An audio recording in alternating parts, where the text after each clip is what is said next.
Be careful on that staircase. Stay to the right. I think the left side isn't going to last the rest of the con. Hello, everyone. We're back. East European Comic-Con 2016. I'm your host, Ken, here for another celebrity panel. I'm going to read a little bit about the man coming up on stage because I have a very good writer. Some people hire their writers. I married mine. Well, they didn't tell me I had the other option. So, anyway, in 1991, he worked briefly as a fundraiser, and in his free time, he actively participates in a variety of sports, including martial arts, kickboxing, professional Thai boxing, judo, karate, jiu-jitsu. I am going to have to be so nice to this man. You may know him as the blonde thug who stuffs the dude's head down the toilet and drops his bowling ball in the cult film The Big Lebowski. I did not know this. New respect. He has portrayed over 60 characters on the small screen since his debut in a 1987 episode of L.A. Law. He has appeared on numerous television series such as Northern Exposure, ER, Without a Trace, NYPD Blue, CSI, Crime Scene Investigation, and Knight Rider. Definitely ask him about that. You loved him for his work as Lucifer in Supernatural. Paul Bennett in Dexter. Jacob in J.J. Abrams' hit sci-fi drama Lost. And as Bishop in Being Human. So, ladies and gentlemen, now after about 20 minutes of me, please welcome to the East European Comic-Con stage, drama teacher, actor, and producer, Mark Pellegrino. Wow. That was quite an introduction. Thank you. Yeah! București, baby!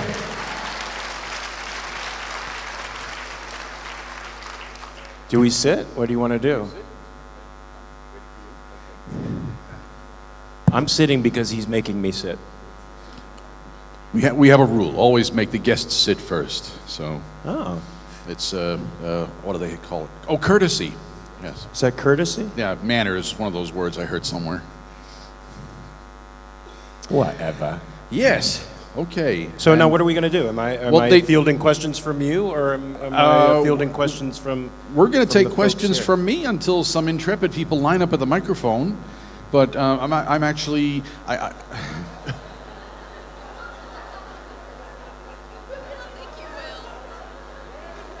Wow. Not for nothing, and I'm only a little jealous, but I'm actually waiting for a male to line up at the microphone. Just a little.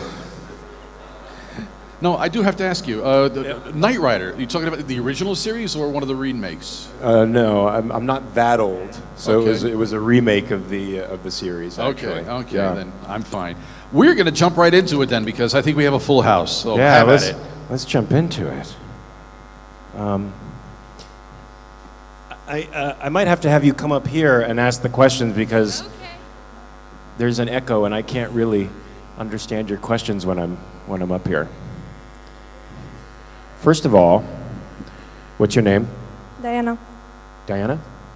Yes. I'm Mark. Nice to meet you. So what's your question?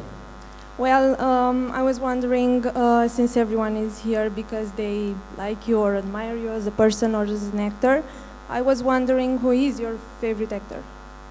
Oh boy. Admire. Oh boy. I think my favorite actor right now is an actress by the name of Meryl Streep. I think she's pretty great. But there's so many talented folks out there, you know. I can name 20 of them, and they're dear to my heart because they've done performances that really blow my mind. I love Christian Bale, too. Don't you think he's a genius? I think he's a genius sometimes. Who's your second favorite actor besides me?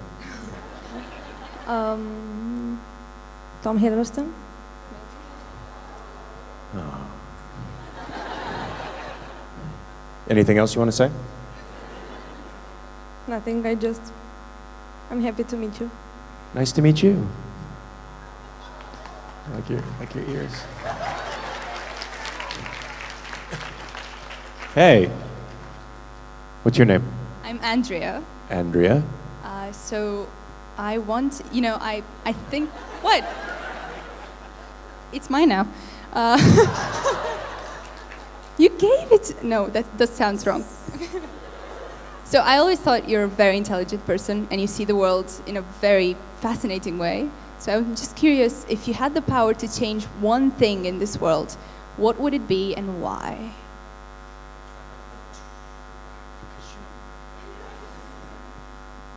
Wow, that's such a huge question. Yes, you did.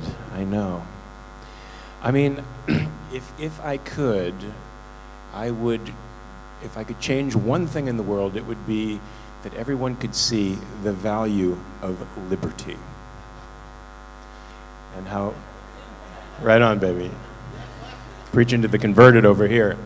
But that's very important because I think freedom changes everything. And it's the one thing that allows us all to be prosperous. So if I could do that, if I could get people on the freedom train, that would be great. Because I tried to make it short. I didn't want to go into too much crazy detail. Thank you. Oh, thank you. Hey, what's your name? I'm Denisa. Hey, Janisa. Hello. What's up? You're dressed like Cass.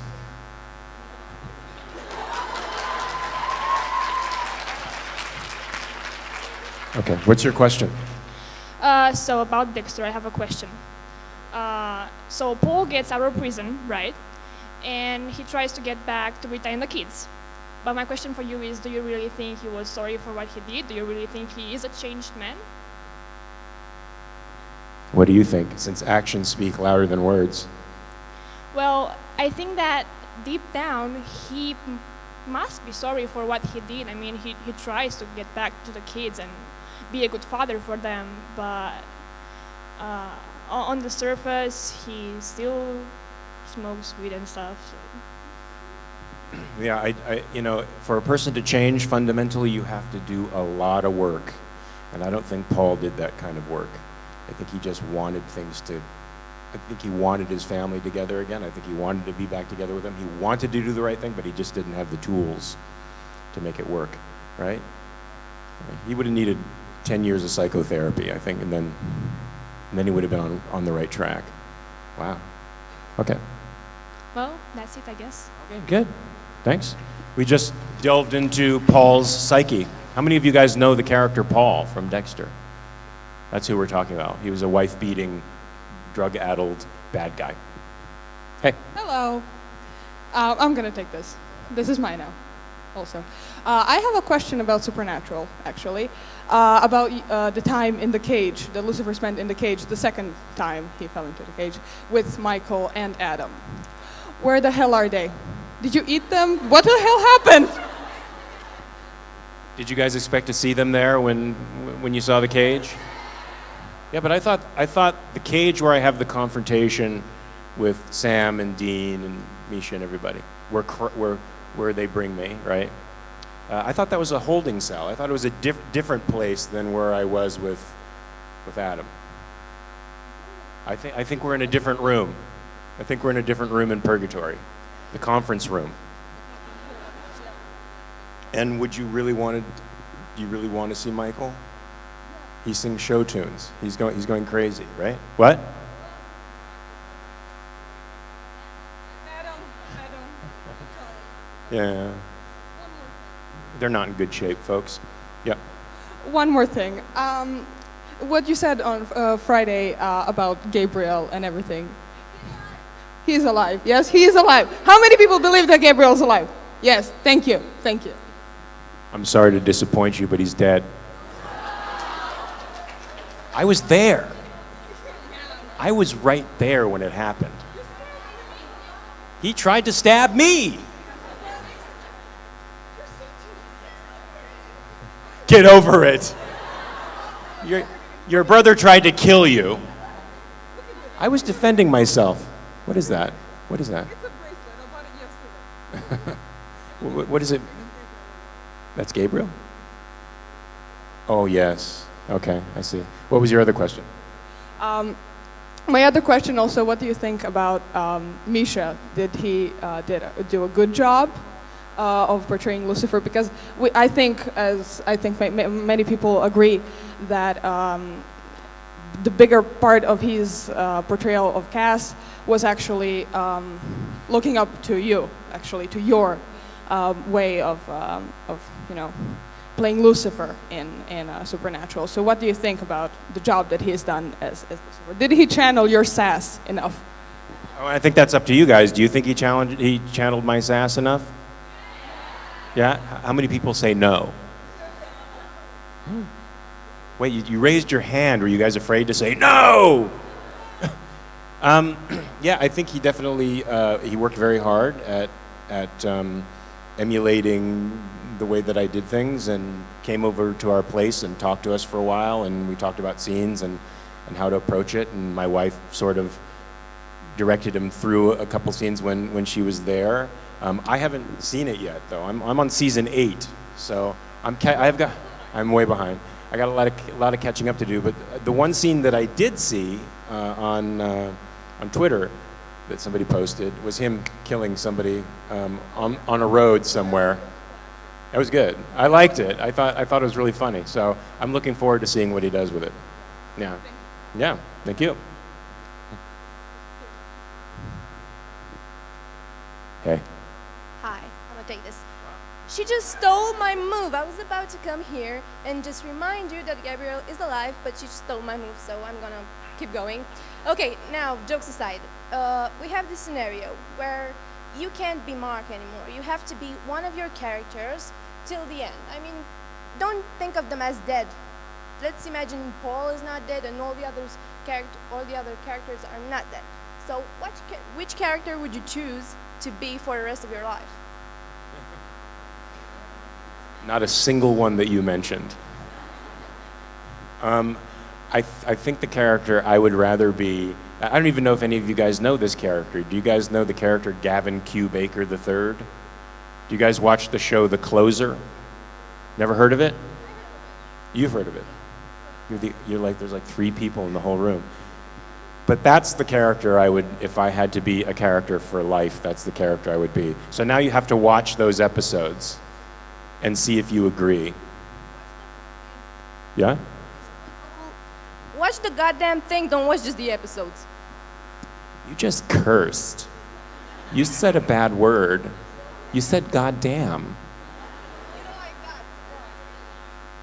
You're a very bad girl. Well, thank you for your question. Did you like Gavin Q. Baker III? Did you like that character? You did? Awesome. Yeah. Hi. My question is kind of lame compared to the other ones, but I wanted to ask you if you have noticed any change from Lucifer's character in season 5 and Lucifer's character in season 11, because he just seemed more like a misunderstood antagonist in season 5. One change is that Lucifer has more wrinkles.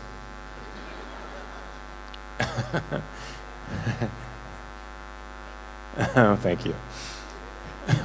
Yeah, they definitely painted him as less sympathetic, I think, in the later seasons, right? And made him more of an antagonist and an unapologetic and sarcastic antagonist, which I sort of liked. I actually liked the stuff in season 11, but fans got really mad at me. Did you know that fans got personally mad at me? Because I hit Sam and Dean. I punched them in the face. And my response was, "I'm the devil!" First of all, I really didn't punch them in the face. It was all make-believe. But if we're going there, if I'm gonna play along, I'm the devil. The devil does bad things, right? And the devil did worse things to them in the past, don't you think? My God. You hit those guys in the face, you get them a little bit bloody, and people get all pissed off. And what have they done to people, for crying out loud? Why am I sitting here defending Lucifer? I don't feel compelled to defend poor Lucifer. So yeah, they did make him a little bit more antagonistic, I think, than before. And you know what? You got to see the man who became Lucifer, and you got to see how broken he was. And I think that makes you automatically sympathize with Lucifer, even though he's kind of latching on to somebody else, you know, and has his own purposes. It's really Nick that you feel for, because Nick got the raw deal, right? I think. No? What? He was, I mean, I felt sorry for him and how his family got murdered, and Yeah, that would make me say yes too if that happened to me, right? You too? yeah. Okay. Thanks. Thank you. Winter is coming, but snow already came. Hi, Christina. Good to see you. I'm so nervous, so I'm just going to read my question because you're in front of me. And oh, well, so if you, no. Oh my Chuck. If you would play a film with me, what characters would you choose for both of us? For us? Yes. Film with you? Yes. What actors would I choose? No, what? Oh my God.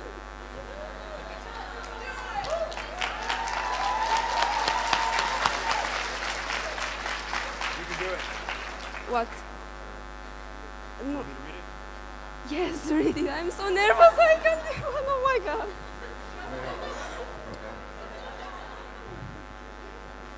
It's okay. You're doing fantastic. So,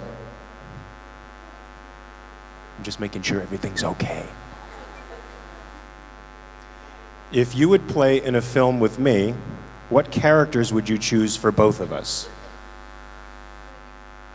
Already existing characters. Well, let me ask you, what characters would you choose? Oh, well, let me think.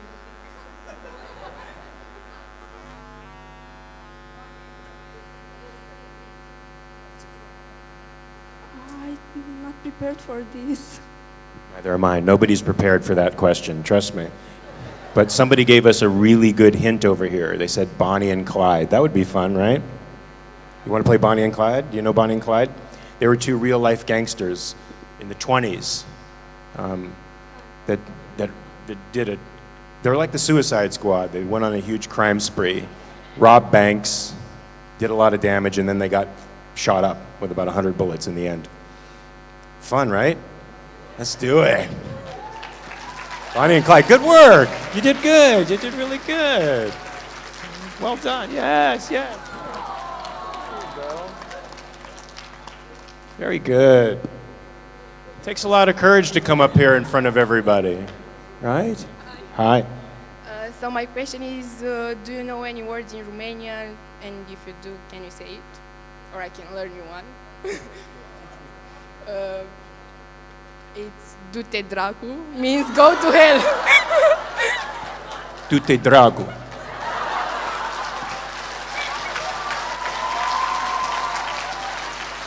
Is that what it really means? Okay.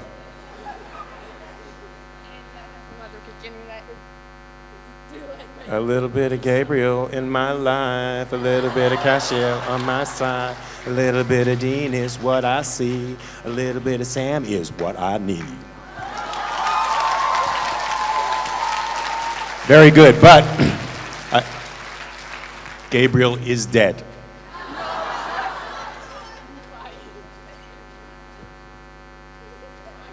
Bye. Hello. So I told you earlier at your photo app session that I had a little gift for you. And me being the really random and weird person that I am, I can't just come up to you and ask you for an autograph. So here's a badge with my picture and a sheet of paper with my autograph. Because why not?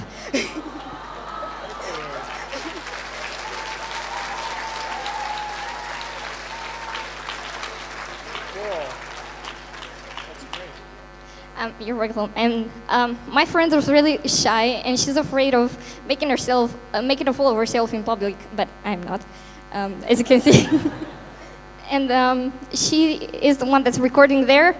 And I just wanted to tell you that I am not stupid. We are stupid.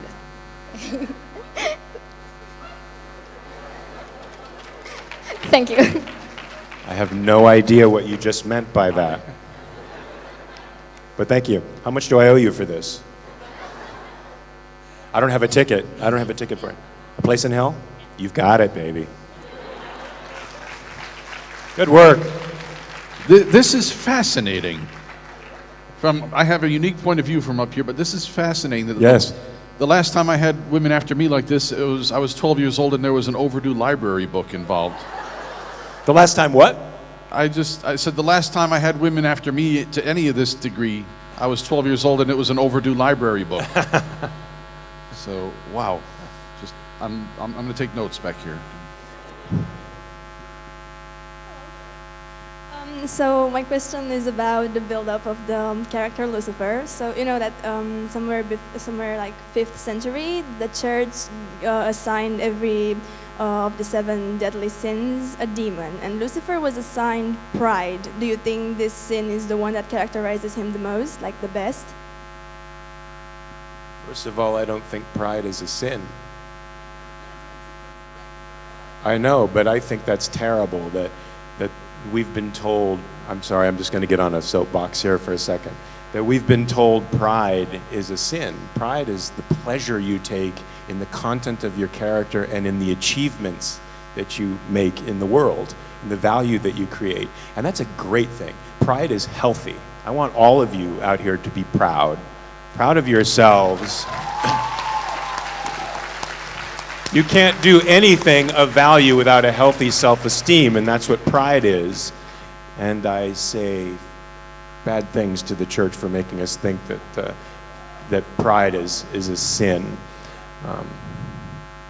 Maybe grandiosity. Well, I think Lucifer, though, now to switch gears a little bit here, he has an arrogant streak to him, but here, I don't want to put it in those terms because I have sympathy for Lucifer as a character in history and as a man looking at this character in history.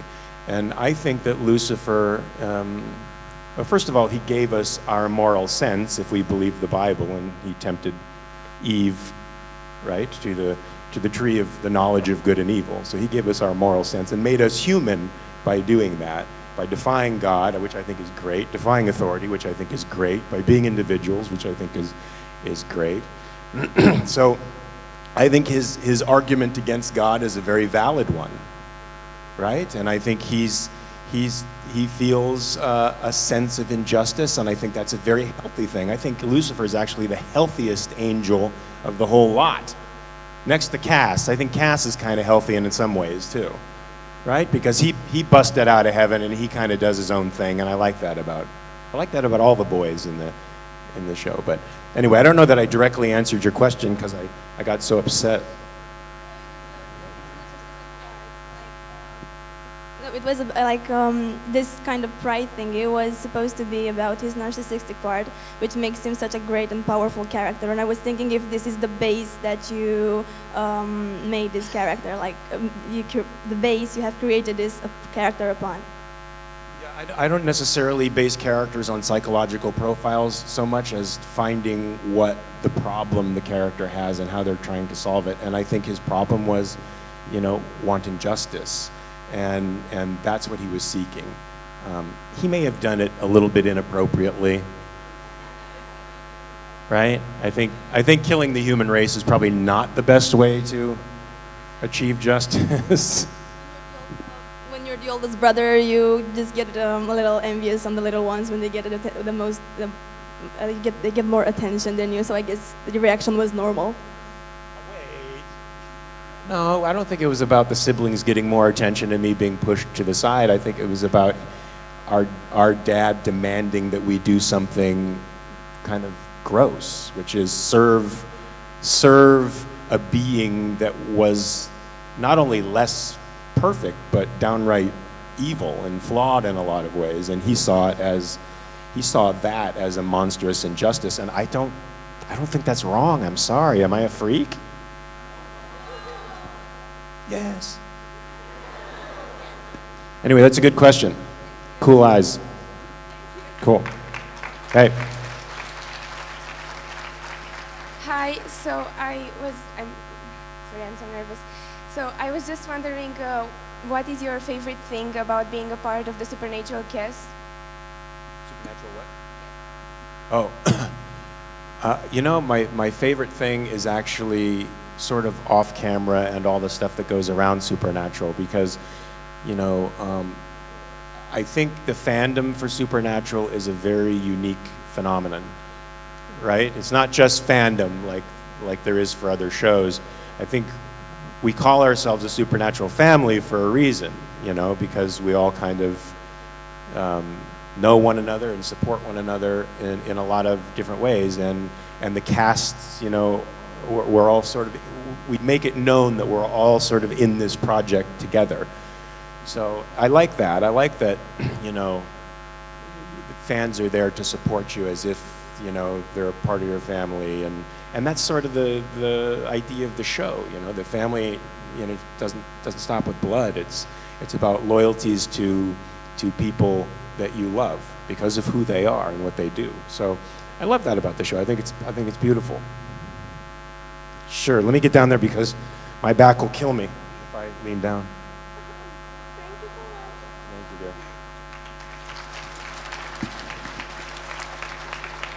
dear. Now I'm stuck here. Hi, thanks for being here. I'm Violeta. So my question for you is, while you were playing Lucifer in Supernatural, were you aware that you were making him such a likable character?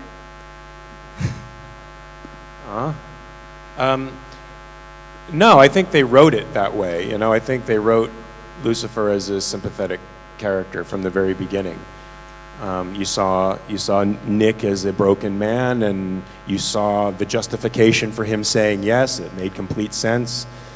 And then, you know, they wrote him as a sassy, kind of sarcastic guy who enjoyed messing with you, you know, and that was sort of his fun for the day.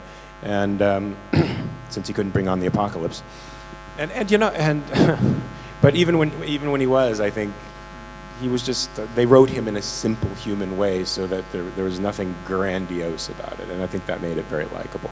So I wish it was all me, but it's also the writers and their vision. Thank you.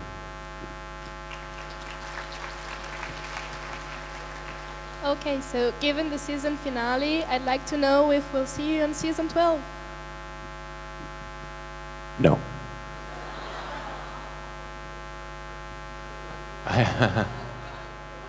It's not up to me, guys. I have no idea. Don't cry. I mean, I'll cry before you cry if we're gonna start crying.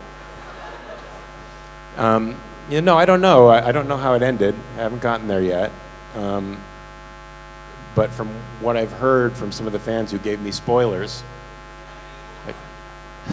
it's okay. I wanted it.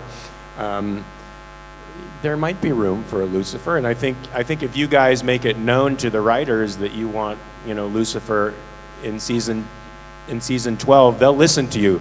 Trust me, they listen to you guys. I don't know if other shows do that, but Supernatural definitely listens to the fandom. Thank you. Bye. Hey. Hi, my name is Ayla, and I'm not sure if you remember, but yesterday you called my friend from Finland, and she's been just really excited. The sad thing is her friends do not believe her, that you actually called her, and if it's possible for you to record yourself saying that you called her, because she would be really happy if you do this. Thank you very much. So she doesn't believe that I called? No. Her friends won't believe her that you called her. Oh, really? Yeah. Hey, I just want to say with a bunch of witnesses that I did call her, and all of my witnesses, please say yes.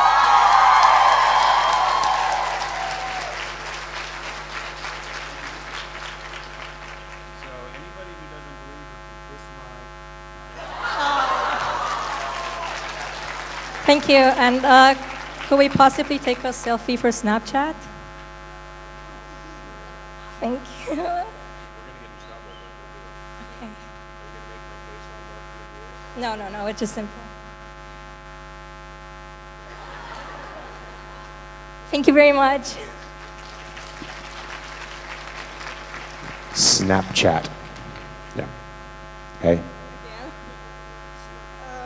So I'm just going to ask you, what character would you like to play God instead of Chuck? I mean, what? Would I like to play God instead of Chuck? What character would you like to play God instead of Chuck? I mean, Rowena. Yeah.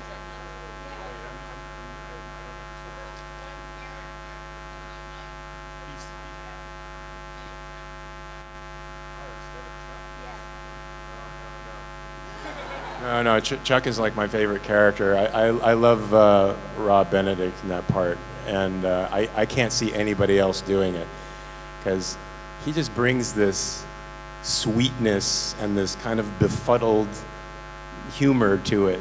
I haven't seen him in the last season, but I've just loved the way he's approached the character from the beginning. So I couldn't do it. I can't think of any character that I really want to switch out or substitute somebody else for. You? I don't know. I like Chuck too. I love Benedict, and I don't know. I just want your opinion about it. And my other question is, what's your favorite thing about Lucifer? I mean, I love him and I want to. I like the way Lucifer has fun, and maybe that's just something weird in me. Maybe I like torturing people on some level. I don't know. I like that he has fun doing bad things and he makes no apologies for himself. And he's always going for what he wants, irrespective. He'll try to reason with you. He'll be your friend, but it's all for a purpose. And I like that he's goal-oriented, and I dig that. Okay. Thanks.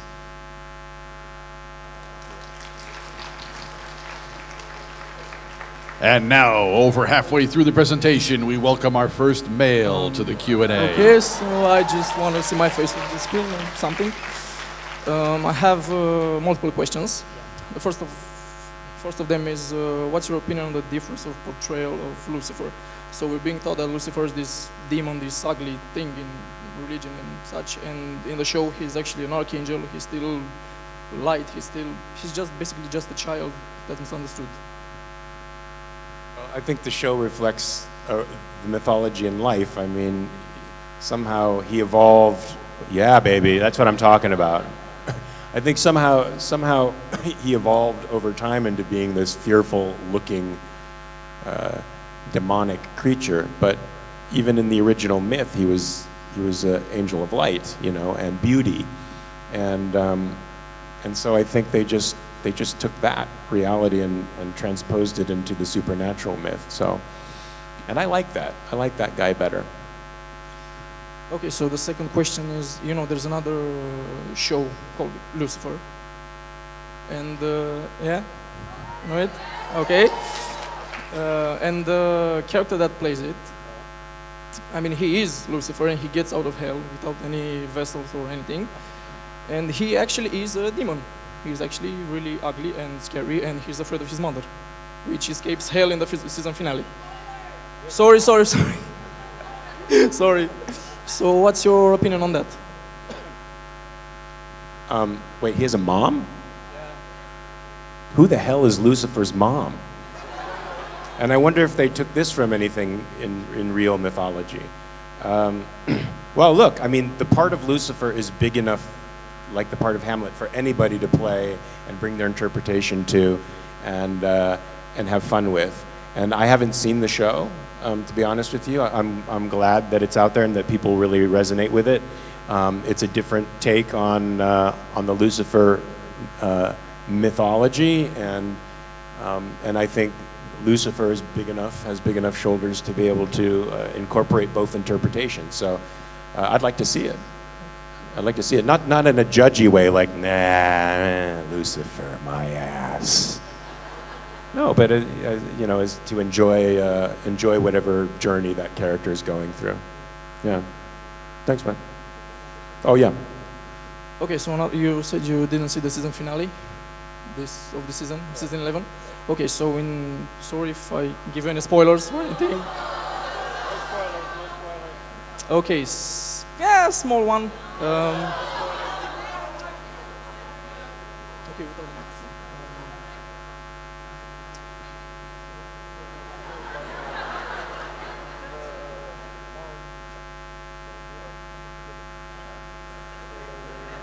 Okay, I have to ask this. So, what's your opinion on that? Do you think Lucifer will still be a playable character even if you won't play it in season 12?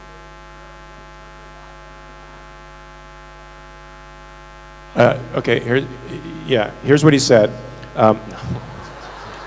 Yeah, I think that given from what I've heard from the finale from you and other folks, there's enough space for a possible Lucifer resurgence. I think Amara deserves it, right? I didn't like her. She seemed mean and kind of lame in a lot of ways. Oh, what's that? She was really hot. Thank you.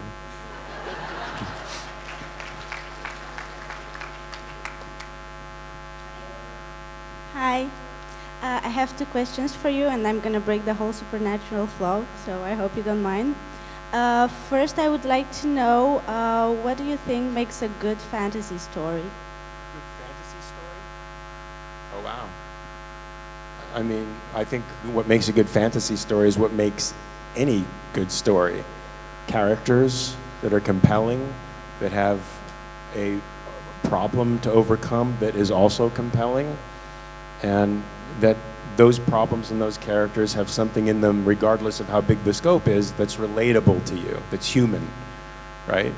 And that's what I like about Supernatural. These guys are dealing with problems of celestial proportions, but it all comes down to love of brothers and love of family and loyalty and courage and all of these virtues that we can relate to as people. And their flaws as well, and their characters are very interesting. So I think it's all kind of one, regardless of the genre. My second question is somewhat related. I would like to know your opinion regarding what, in your opinion, is the difference that makes some people prefer fiction over non-fiction. So what do you think the difference is between these kinds of people? I mean, people who prefer fiction over non-fiction are people who love stories. And I mean, to be honest with you, I think a story is the greatest teaching tool that there is, you know, and it's a tradition that goes back from before Virgil, you know, before the great poets of old. This is the way the events of the past were transfused into the future generations, was by telling long stories about characters. So so for me, people are just interested in stories, and they get a sense of the importance of, well, everything, any value that you value as a human being, you see in the art of storytelling, and it teaches you about those values. So that's what I think it is. That's what I think the difference is. Did I make sense there? Yeah? Oh, good. Awesome. Thanks. Thank you.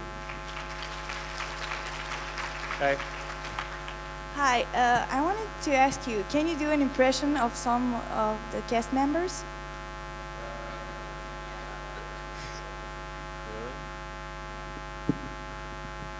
Who do you think this is, Crowley? No.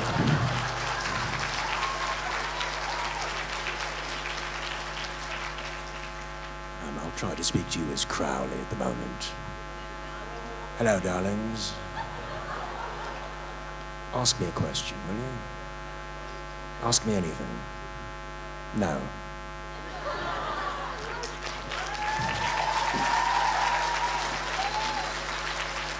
I get the feeling if I imitate them all, they might all sound the same. but here's Misha. Sam, Dean.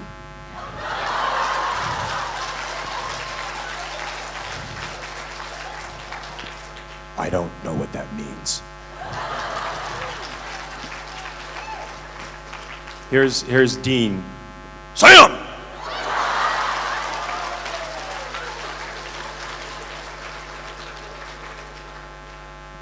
And here's my imitation of Sam.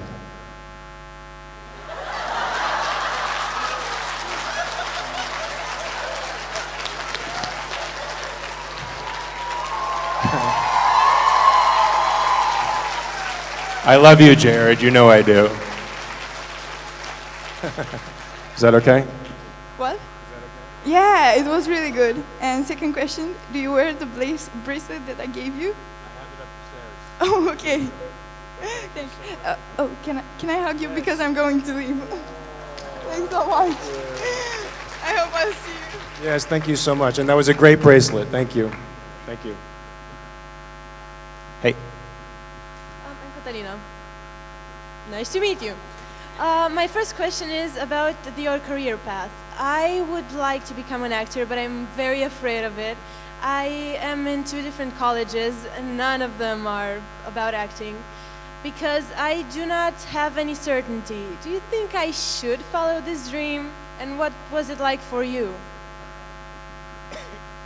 First of all, I don't think that fear is necessarily there we go. Okay. I don't think that fear is necessarily a reason not to do something. And I also think that there is no such thing as certainty when it comes to our lives and knowing where we're going. We may have ideas where we want to go, but we may not get there. That's just the nature, the messy nature of life. So I wouldn't wait to be certain about something. I would pursue it if it's your passion, in spite of how afraid you are of it. And I also don't necessarily recommend going to college for acting, because oftentimes colleges have very, very bad acting curriculums, and they'll teach you all kinds of bad habits that you're going to have to unlearn later on. And it's a lot harder to unlearn something than it is to learn something from scratch. So, and another thing I would say is there are probably, now I don't know how the cinema world out here is in this part of the world, but definitely, probably, I would say the 2 meccas for acting, if you want to become a serious actor, or 3. I would imagine there are 3. Probably London, New York, and LA. If you want to be a working actor, you have to ensconce, you like that word, ensconce yourself in a school, is that even a word, and start studying your craft very, very seriously in one of those places. And then just put yourself out there in spite of your fear and see what happens. Hey, courage, after all, it doesn't mean you don't feel fear, right? It takes a lot of courage to get up here in front of a lot of people and talk, bare your soul, ask these questions. So you guys have a lot of courage. But courage means acting in spite of fear, right?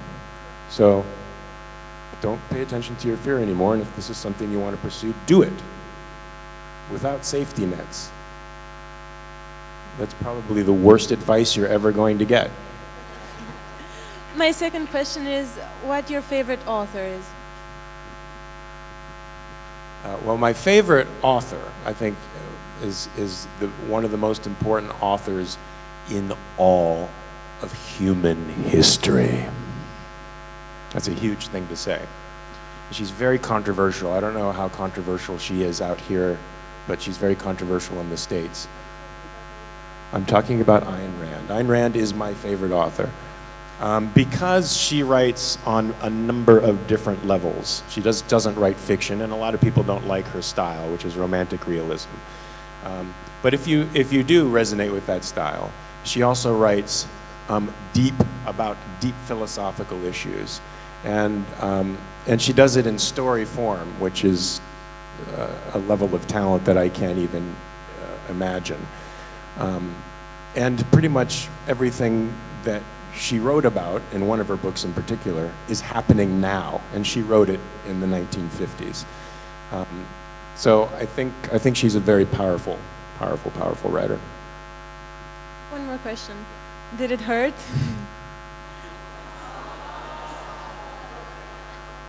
Did what hurt?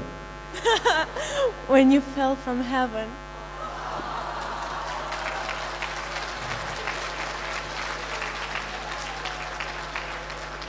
Just a skosh. Thank you. Thank you.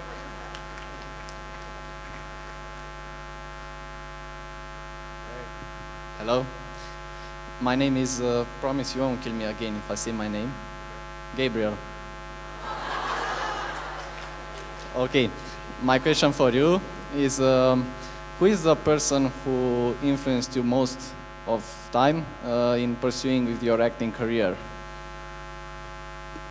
You mean what actor influenced me, or just person in my life? I would say the person. This is an interesting question for me. I don't know if it'll be interesting for you.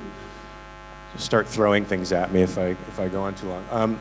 No, I got into acting and really studied the craft very hard, and continue to study the craft very hard, without really liking actors or film very much, not respecting the people in the industry so much, and growing into some flaws in my training, some crutches. And my wife, my fantastic wife, actually helped me. She became sort of a mentor to me, and helped me to see how valuable film is in the storytelling, in giving us narratives that can change our lives and influence us and move us in life-changing ways. And she, helped me with just becoming more real and more honest and more truthful in the work that I do. So I'd have to sort of put that on her shoulders there. And I didn't have I was lucky in a sense. There are some parents, when they find out that their kid wants to be an actor, get pretty freaked out, and they think that's the end of the world for their kid, because they're not going to be focusing on any marketable skill. And so they encourage them to get safety nets and go to school and do jobs that they probably don't want to do. I never had that in my life. Luckily, my mom was very supportive of me in whatever I wanted to do, so I didn't have to fight against her opinions, which was also an added benefit. Do you believe in God? I do not. I believe in Chuck.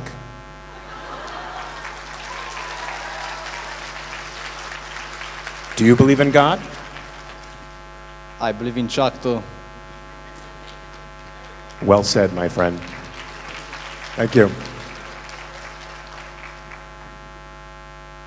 Hi, I'm Christina, and I just really like Supernatural and Lucifer, and I want to hug you. Can I? Sure.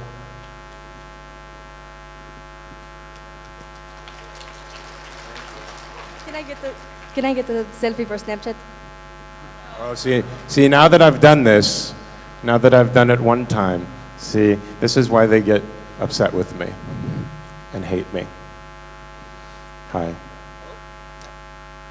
So, quick question. What do you do to alleviate boredom on set? If you ever get that bored on set while waiting to shoot a certain scene? Well, we make movies on Snapchat sometimes. I read a lot, so I read or write. I bring work to the set, because a lot of your time, I'd say about 90% of your time, is waiting while they set up the shot. So you act for 2 minutes and then wait an hour. Act for 2 minutes, depending on how big the shot is and how complicated. Sometimes you can wait for a really, really long time. And so I bring good books and things that I'm trying to get, other projects I'm trying to finish. Okay, and one other thing, would you ever play God in any sort of production if you ever got that chance? That's it. No. No. Oh, yeah, of course I play God in any other production. Yeah. Sure. Not necessarily supernatural, but I don't see how they would be able to. I mean, it's supernatural. Anything is possible. Maybe they do have maybe they have an episode where everybody's characters switch, Rolls. Didn't even... I think we just found a supernatural episode, guys. Let's write it together. Thanks, man. Thank you. I am. Hey.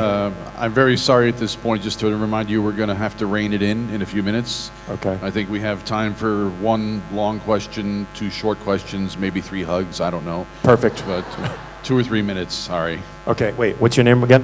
Laura. Laura. She's the one who made the book, the history book. Tracy wanted to know because it was so funny. Yeah, you want to describe it to everybody? Describe what? It's a book of you throughout history. It was great. Like I'm in every cool historical event. You see my face like popping out. I felt so powerful and old.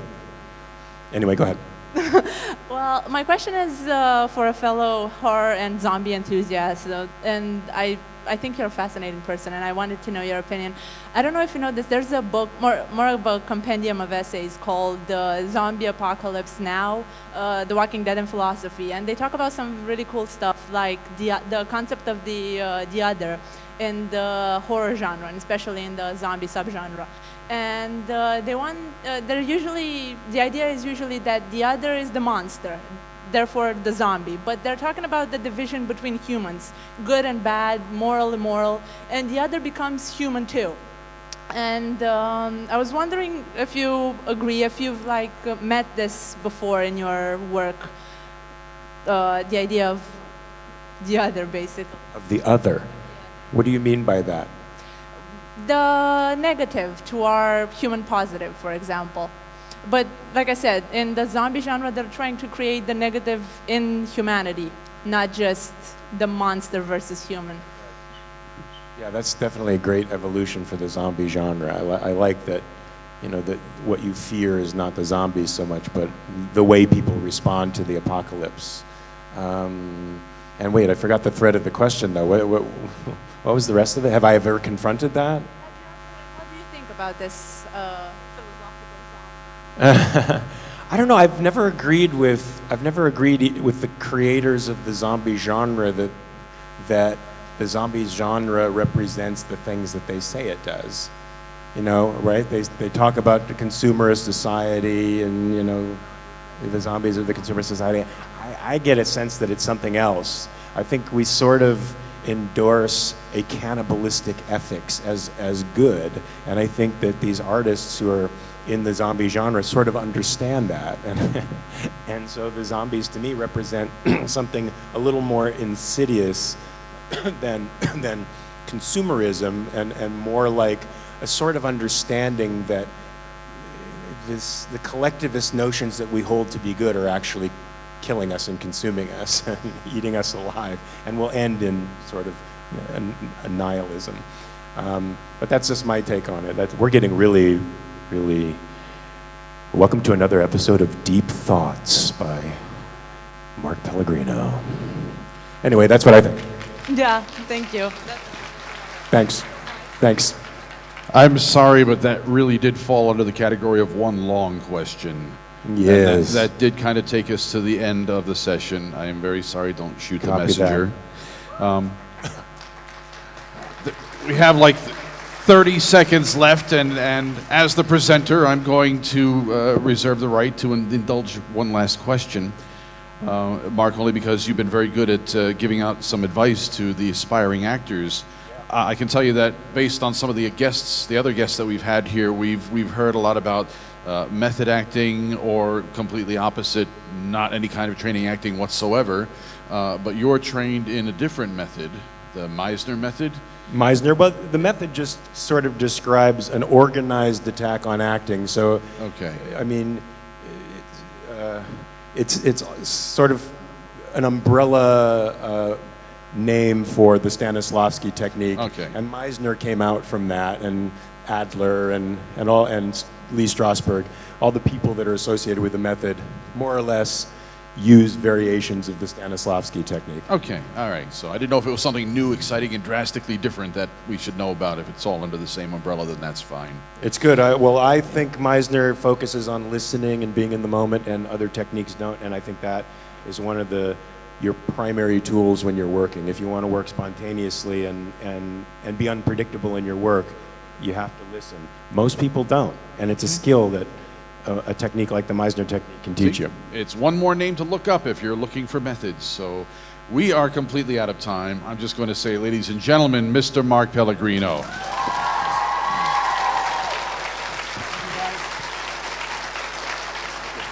Pleasure.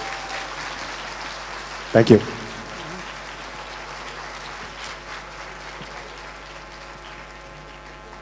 I don't even know if the couch is going to get time to cool off before we bring up our next guest.